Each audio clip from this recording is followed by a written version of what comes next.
Hey everyone, thank you so much for pre-ordering Think Like a Rocket Scientist. I really appreciate your support. In the next 30 to 40 minutes or so, I'm going to walk you through the systems that I used to finish the book in record time. I ended up submitting the book to the publisher 2 months before the deadline. And in the publishing industry, submitting books late after the deadline, that tends to be the norm, and submitting them on deadline tends to be the exception. And so I'm gonna go through and walk through 9 principles I used to get the book done, finish it up in record time. These are in no particular order. When I sat down to put together this presentation, these were the main 9 that jumped to mind. The first is minimize distractions. I used to, maybe a few years ago, before I really dialed down my ability to shut off distractions, I used to work like a squirrel, meaning that I would like switch from writing to email to a phone call, back to writing, back to email, in this very nervous, knee-jerk fashion, all in a span of 20 minutes. And that would leave me completely exhausted, distracted, unable to focus and really get anything major done. I then started, actually one of the big prompts for this shift was reading Cal Newport's book, Deep Work, which if you haven't read it, I highly recommend it to you. So I took a number of steps. One is to shut off all notifications on my computer. So I'm recording this presentation on my MacBook Air, and there are no notifications enabled. You can go into the settings on whatever computer you're using and shut off all notifications, particularly email notifications. My phone is always on airplane mode when I'm working. I've actually recently made a habit of moving the phone away completely from my desk, so I'll leave it downstairs in our living room or in the foyer. Based on some studies I've read where the research shows essentially that if you have the phone visible, even if it's turned off, even if it's on airplane mode, even if you're not actually seeing the notifications pop up, the fact that the phone is in your visible space is distracting to you. And so I leave the phone in my living room somewhere where I'm not working. One application that you can use for this purpose is called Freedom. And so if you have a problem with, say, compulsively checking the New York Times or compulsively checking sports news on ESPN, you can program Freedom very easily to block those websites for you during certain periods of the day. You can actually also schedule Freedom to block the internet completely for you if you have a tendency to lose focus and drift away to surfing. So if you know, for example, you can also schedule these ahead of time. So if you know, for example, that you have to focus from 9 a.m. to noon the next day, you can schedule the Freedom session and block certain websites or applications so that they don't distract you. And I'll go through the full productivity suite of applications that I use at the very end of the presentation, and you'll see that Freedom is one of them, and you'll also have those links separately sent to you as a pre-order bonus as well. So you don't have to keep track of everything I'm mentioning here. So carving off time for deep work has been really important to getting some serious writing done. So when I was writing the book, I would get up, I would meditate, and just sit down to do writing. That meant I wasn't checking email, I wasn't checking social media before at least 1 p.m. So I would just carve off the morning completely for deep work and shut off everything else. It seems harmless, or it may seem harmless to you to just, jump into Gmail and take a very quick look at your inbox. But if your experience is anything like mine, that quick look becomes 20 minutes at least of getting sucked into tackling other people's problems and checking off other people's to-do lists. And even if you do actually stick to 5 minutes, even if you just want to take a peek at your inbox, that 5 minute look has a cognitive tax attached to it. Even when you go back to what you were doing before, for me that was writing, those emails that I saw in my inbox would still linger in my brain and would detract or distract me from what I was trying to do. So I shut everything out. I use Google Docs to write, and when I really, really, really need to minimize distractions, I'll actually switch to pen and paper. I have a a notebook and a fountain pen that I love, and sometimes I'll even shut my laptop down and just go and write on that notebook.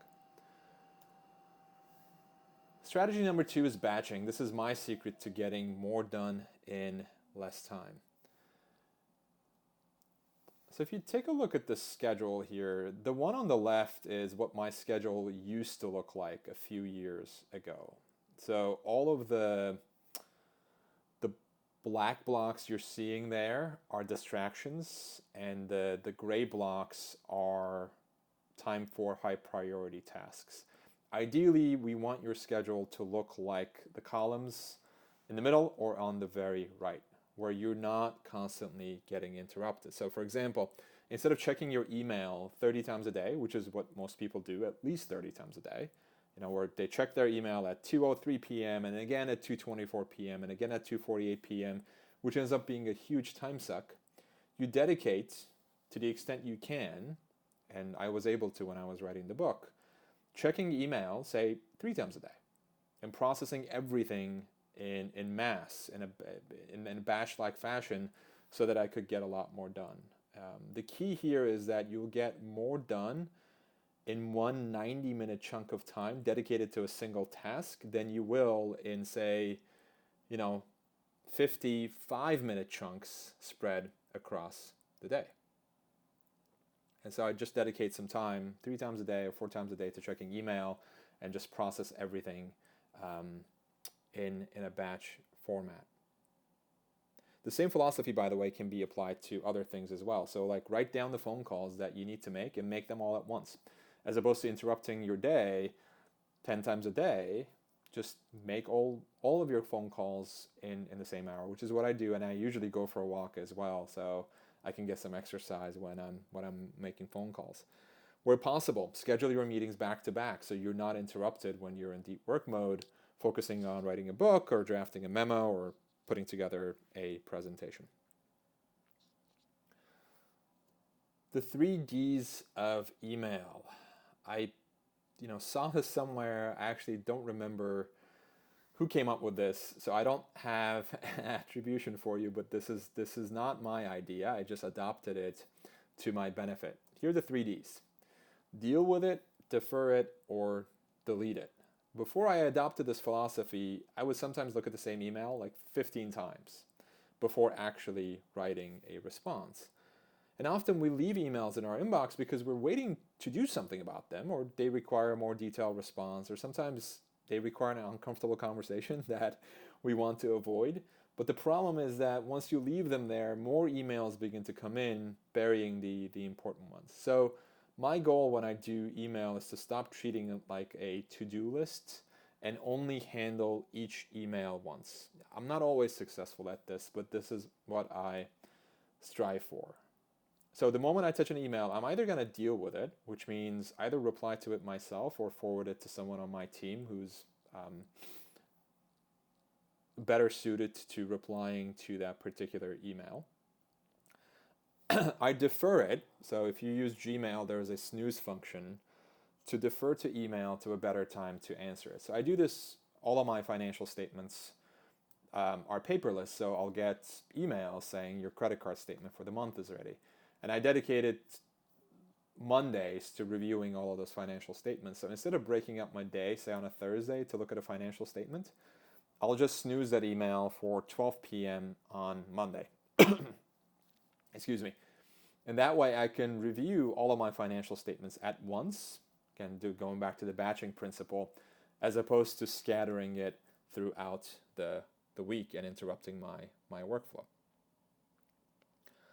And finally, if you can't defer it, then you can delete it. Not every email deserves a response. I mean, certainly if the email is spam, delete it. If it's a newsletter that no longer gives you joy, no longer benefits you, then you should unsubscribe. And sometimes you get emails from people you don't know. Those emails, if it's, say, a request for an interview, I actually try to respond to all of them, even if it's just a polite no. I try to respond, but some emails just don't deserve to be responded to, and so don't feel obligated. You can delete them and move on. Stop moving your pianos.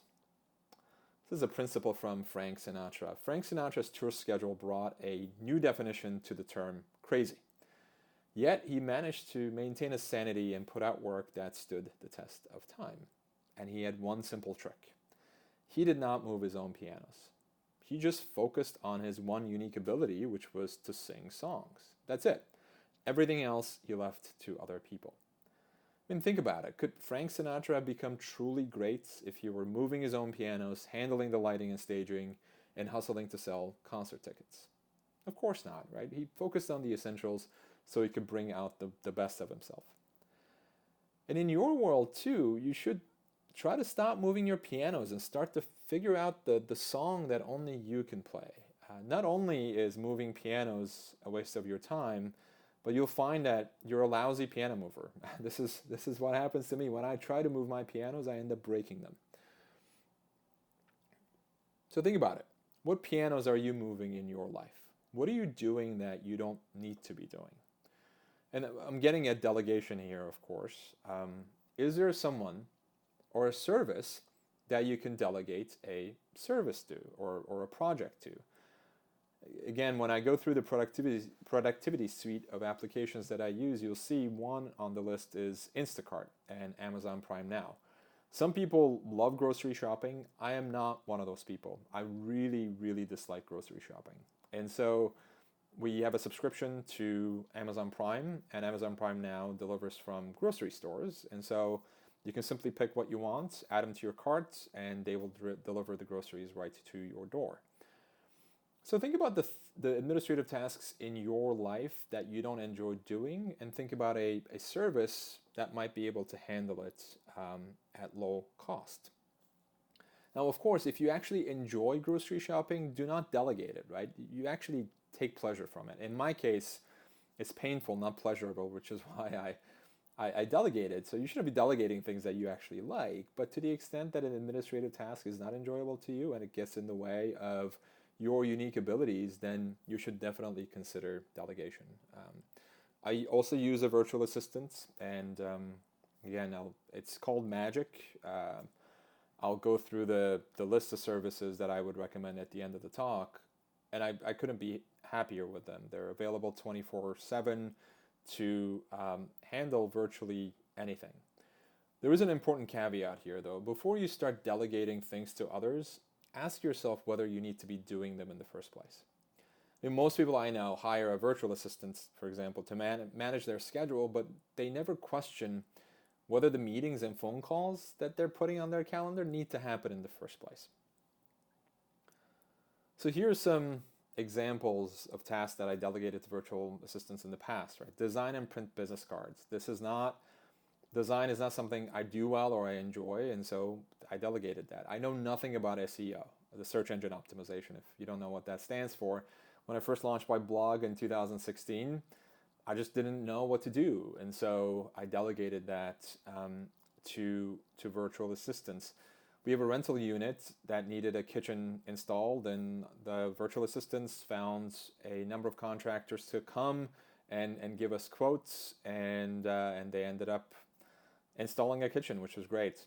Purchase this. Sometimes when I'm on the go and I need to purchase something, I'll just take a picture of it and send it to the virtual assistant. And again, you might say, well, isn't it easy to just jump on the Amazon app and then find the thing? Sometimes it is, but sometimes when I'm on the go and I don't want to forget it, it's much easier for me to just offload it from my brain as opposed to let it linger there. And put together travel itinerary. We lived in Nuremberg, Germany for 6 months, and we had to find a wash and fold, and they ended up having a German-speaking assistant on their staff, and so she was able to help us out. Again, these are all little things, as you can notice, but if you're doing them all on your own, it becomes death by 1,000 cuts. As long as your request is legal, there's really no limit to what these companies can do. So there's another low-cost service called Fiverr, where people will list administrative tasks that they're willing to do for just $5. You want someone to prank call your friend as Christopher Walken? There is someone who does that.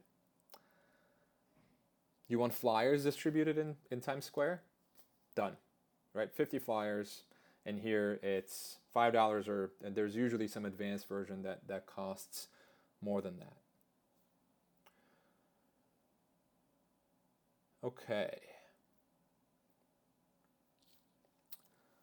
How to stop overcommitting. This was a huge problem for me. I would say yes to pretty much every request for a speaking engagement, conference, or meeting that would land in my inbox. And a lot of it, frankly, had to do with my ego. It was ego in part because I would think, oh, they want me at this meeting, or they want me to present at this conference. I must be important.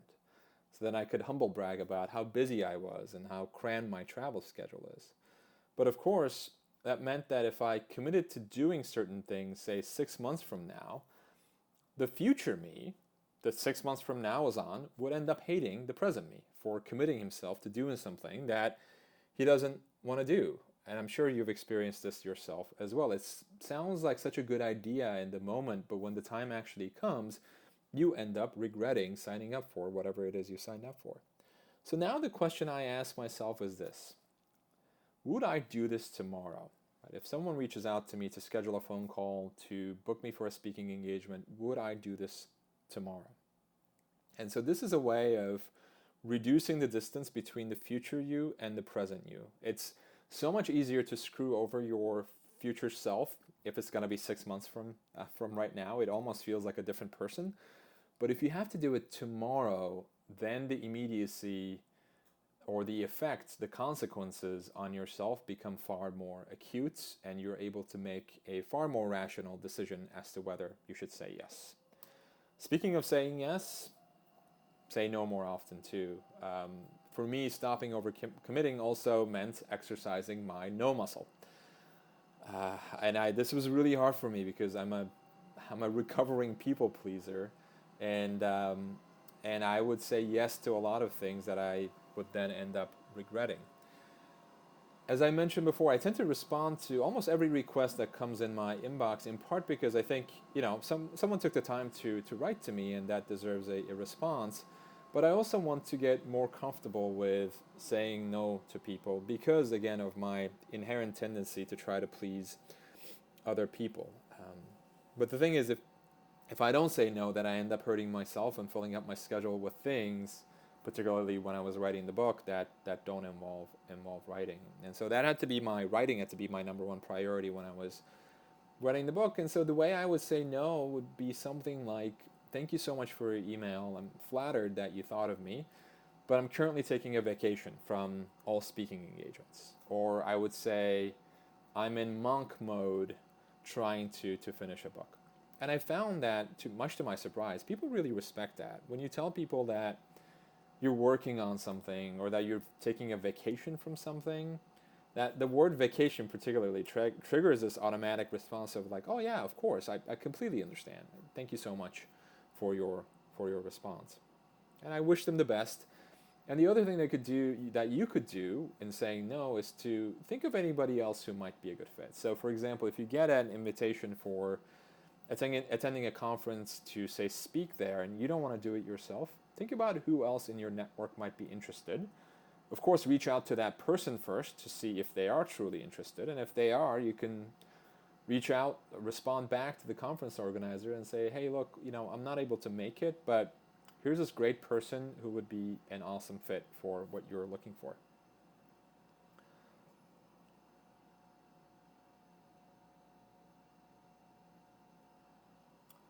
Build a second brain. The software I use for this purpose is called Notion. I used to use Evernote, and then I switched to Notion on the recommendation of my good friend Kei He, who also writes one of my favorite newsletters. It's called Rad Reads, which you can find online. He recommended Notion to me, and he actually has a number of excellent tutorials and a course on Notion as well. And I've been using Notion ever since, and I love it. So what do I mean by my second brain? My second brain is some storage facility that can hold what I'm thinking. And so you're seeing just a small glimpse here that I clipped from the Notion sites. You can have notebooks, you can have individual notes, it's searchable, it's taggable, you can clip articles from websites with one click. And the biggest benefit for me, especially when I was writing the book, was everything is in one place. So it's off of my mind until I need it. When I was working on the book, I would keep notes on Notion for all the little thoughts that would pop into my head throughout the day. So when an idea comes up, instead of trying to hold it in my brain, which is really taxing, I would immediately write it down on Notion. I had a separate notebook on Notion for my book, and there were literally hundreds, if not thousands, of little notes, little random thoughts, little quotes I saw from different places, or a passage that I saw in a blog post that I really liked that I might want to cite in the book. Most of these thoughts and notes, by the way, ended up being terrible. I mean, they were terrible. I didn't end up using most of them, but here's the thing. You often need to get the crappy ideas out of your head to make room, to make space for the gems to emerge. And having a second brain is a great solution for that.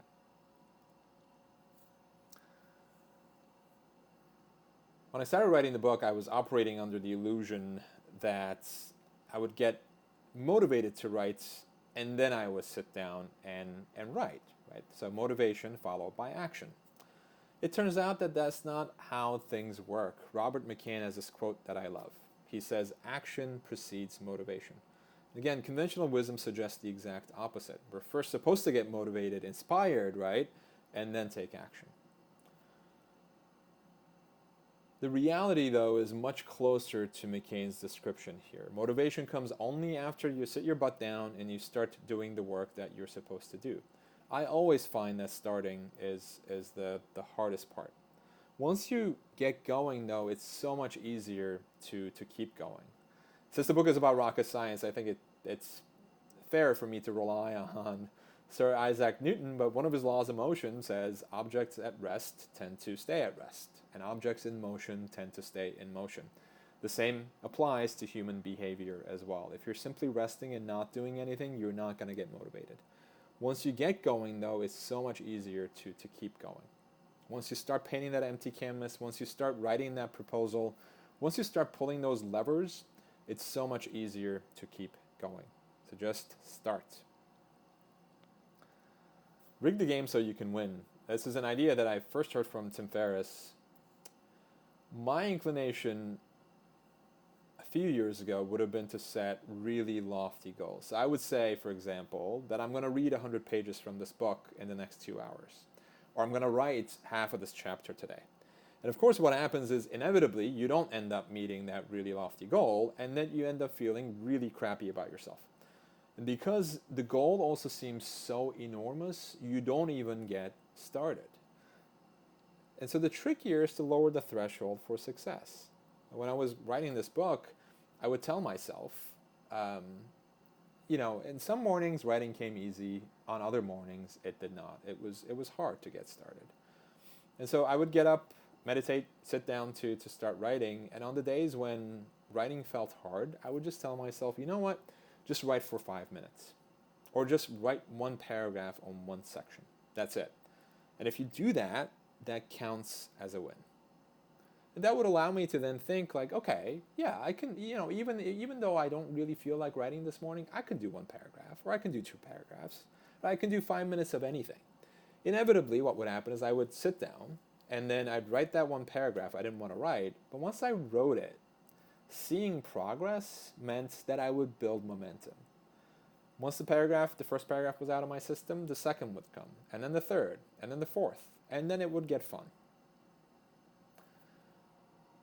So the task, and you would get these, I would get these little hits of dopamine, so it was so much easier to keep going. So rig the game so you can win. It's a good mental trick for jumping over that initial barrier to getting started. How to overcome procrastination. Procrastination often manifests itself when we create small problems to avoid dealing with the big ones. So this was my to-do list for the first week of writing my book. Okay, you can see what's going on here, right? And all I had to do to show for that first week was one shitty paragraph. That had an impeccably clean sock drawer. Many of us use email as a favorite tool of procrastination. I mean, the great thing about email is that it's easy, it's quick, it's bite-sized, you get a burst of dopamine, people know how to do it, and so you get this sense of satisfaction from each email you send. In contrast, other goals, write book, seem big and enormous. You feel like this guy who's trying to push an enormous rock up a hill. The solution to this problem is in the final scene of the movie The Martian. It's based on a book by the same name. The book and the movie are both terrific. If you haven't seen the movie, it's about this astronaut played by Matt Damon who is stuck on Mars. By the way, if you think about it, Hollywood has spent close to $1 billion trying to locate Matt Damon. And think about the Martian, Interstellar, Saving Private Ryan, all of the Jason Bourne movies. It's pretty amazing. Anyway, putting that to aside, in the final scene of the Martian, Matt Damon's character is training future astronauts. He's passing his wisdom on to younger generations. And he says, at some point, everything is going to go south on you. Everything is going to go south on you, and you think, that's it. This is how it ends. You're going to be daunted by the enormity of the task in front of you. What should you do? He advises them, you solve one problem, and then the next, and then the next. And if you solve enough problems, you get to come home. And thinking of that scene saved my life when I was trying to write this book. There is nothing more intimidating than staring at a blank document with 100,000 words to go. So inspired by the Martian, I took an entire day and broke down that mammoth task of writing 100,000 words into its smallest subcomponents. So I could solve one problem, and then the next, and then the next. By the time I was done, that intimidating write book goal became nearly 100 separate to-do items. Right? So it became so much easier to say, I'm going to work on subsection A of section 1 of chapter 1. And when I was done with that subsection, it was something I could check off my to-do list. So my to-do list ended up looking more like email. There were these little bite-sized pieces that I could tackle and get a hit of dopamine every time I checked off an item as done. So it's really helpful to be able to break up these huge tasks into their smallest subproblems. And I use a free software called Trello for this. And this is not my board, by the way. This is one that I found online that somebody used to plan their wedding. It's an amazing piece of software. You can create these lists. So here's 1 month, 2 weeks, 1 week, individual cards. You can edit each card. If you click on the cards, you can set due dates, you can work with other people, and so you can assign a card to somebody else. You can work with your team, you can attach files, you can attach photos. It's free too. There's a paid version, but the free version works just fine. It's like an assembly line. So again, I found this online. These are not usually public, but look how specific the entries are. There's things like prepare wedding day emergency kit, right? Begin breaking in wedding shoes, pick up marriage license. This is only a quarter of the board. I mean, good luck being married to this person, but there is no doubt that this is going to be a flawless wedding. Instead of a single enormous to-do item that says plan wedding, you've got 100 small items to tackle instead. Again, you solve one problem, and then the next, and then the next. And if you solve enough problems, you get to have the wedding of the century. Progress is the most effective motivator, and progress should be visual, which is another reason why I love Trello so much. I have a done list. I get so much satisfaction from dragging these cards into that done pile. Remember when you were in elementary school and you had that big thermometer that visually showed here the progress the school was making towards some fundraising goal? I was the guy responsible for coloring in the gradual progress, and it felt so good to take that big red marker and color in each incremental progress. We want to replicate the same thing in your life. So break up these big things into the smallest bits possible so you can see momentum. Before you know it, the distance in front of you will be shorter than the distance behind you. Okay, so what I'm going to do here is to go through the productivity suite that I mentioned here. Let me see if I can click out of that. There we go. Okay. So as I said, here's the Trello, the task management software I use, so you'll have access to this document with your pre-order bonuses. Here's Notion, a link to get Notion, which is the Second Brain software that I use. Here are the virtual assistant services that I personally use Magic, which is the first link here. Fiverr is the other service I mentioned during the presentation that lets you browse tasks that people are willing to do for $5. Upwork is an online platform where you can hire freelancers. So this could be anyone from the first company that designed the initial version of my website I hired from Upwork. You can also find virtual assistants here. It's a great resource.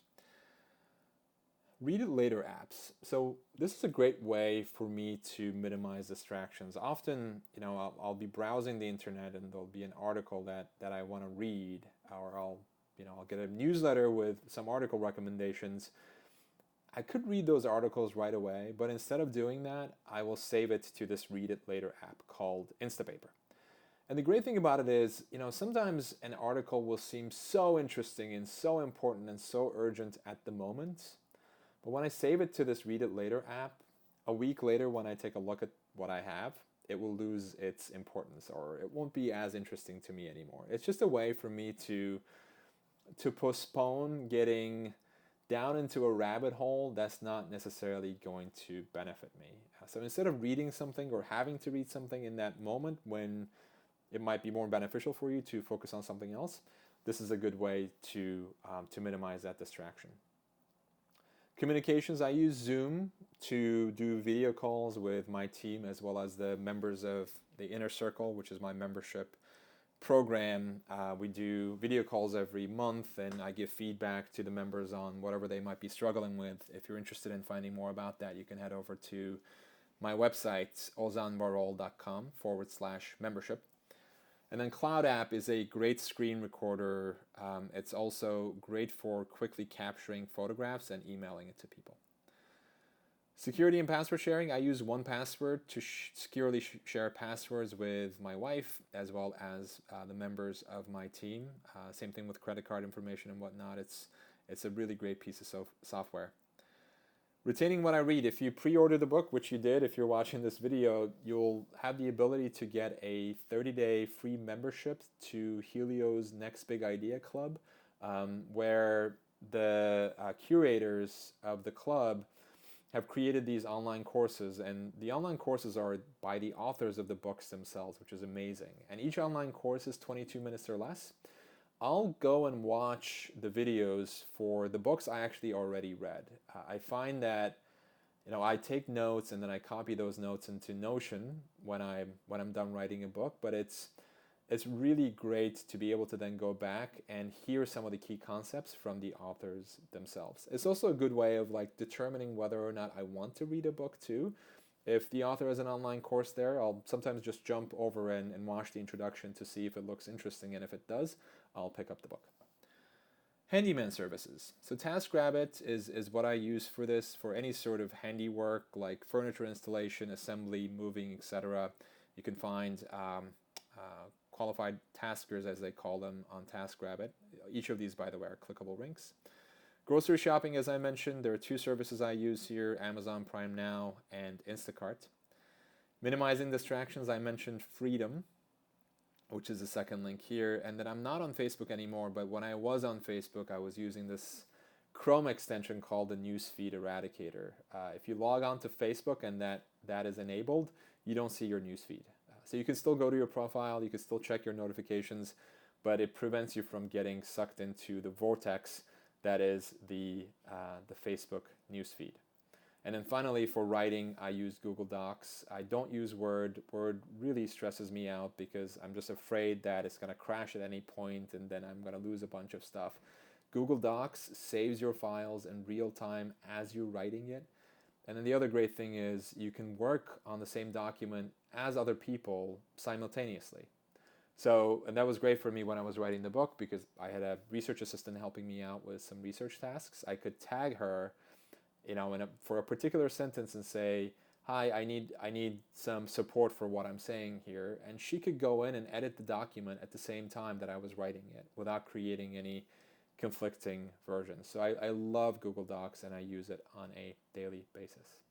That's it. That's the productivity system and complete suite of tools I use to get more done in less time. Thank you so much again for pre-ordering my book. That really means the world to me. I really appreciate your support. I hope you enjoy this presentation, and I hope to see you every Thursday, as always, with the Weekly Contrarian. Thank you again.